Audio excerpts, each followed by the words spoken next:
Well, maybe to correct already, hydrogen is not an energy source, it's an energy carrier.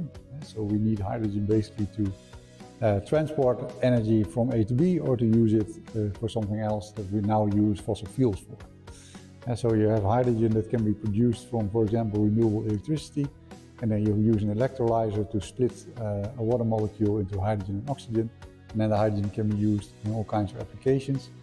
We really need it because it's a very flexible molecule, and it is now also already being used in a lot of applications, like for example fertilizer production, chemical production, and it can also be used in steel and cement.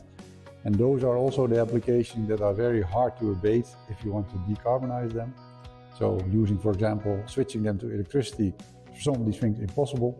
But in case of hydrogen, you can then replace the natural gas or the fossil fuel that they're using right now with renewable hydrogen, green hydrogen, and then you decarbonize that industry.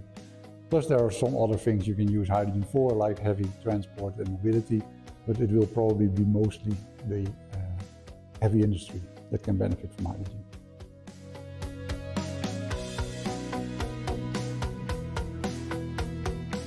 Well, I think it's a little bit similar to renewable energy in general. Of course, we have a very large oil and gas industry where people have been working for a long time, so develop skills that are specific for that industry.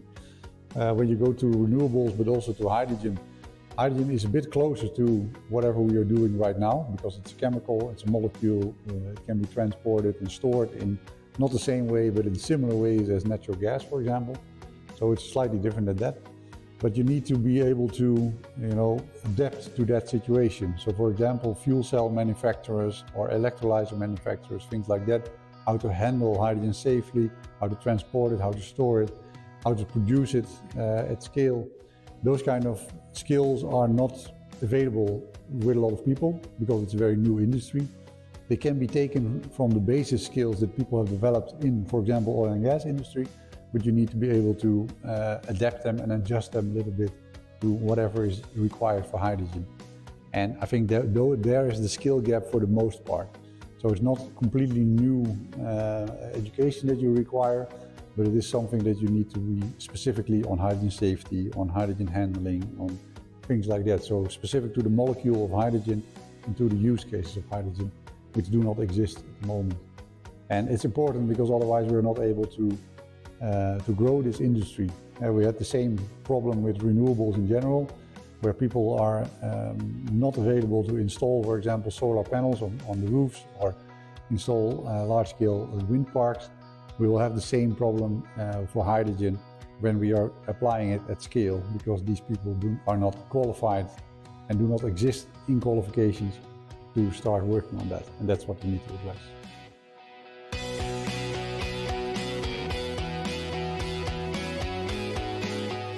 Impact Hydrogen is a startup that we are working on setting up all kinds of hydrogen value chains across the world. So we try to organize the whole value chain from production to transport, storage to end users.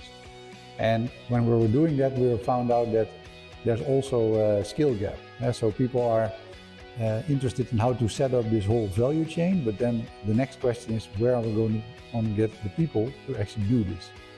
So what we are doing is we're setting up, for example, a hydrogen learning platform, which is an online, easy-to-use platform where people can get the first information on hydrogen, but also can be more in detail about different aspects of that. So for example, if you're an engineer working already in a company, you can get some education from us, from this learning platform, in your own time, in your own situation. And that can help you then to progress from whatever you're doing now towards the new hydrogen economy.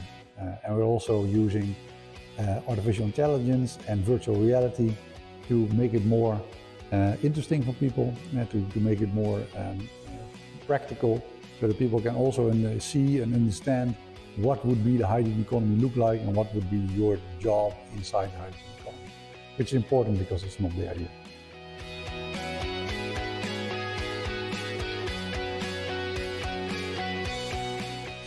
I think that the most, of course, I think young people in general are very much motivated by the fact that you need to do this to avoid catastrophic climate change. I also feel that urge to work in that sense.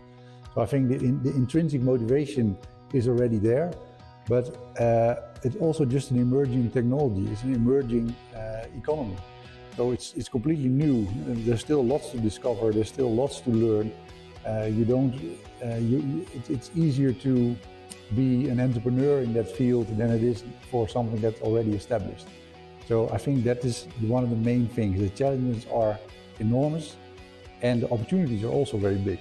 So if you're starting out your career right now, going into renewables, going into hydrogen, fixing these raw material deficiencies wherever they are, I think that creates a lot of opportunity for you to really take part in the energy transition and to make a difference.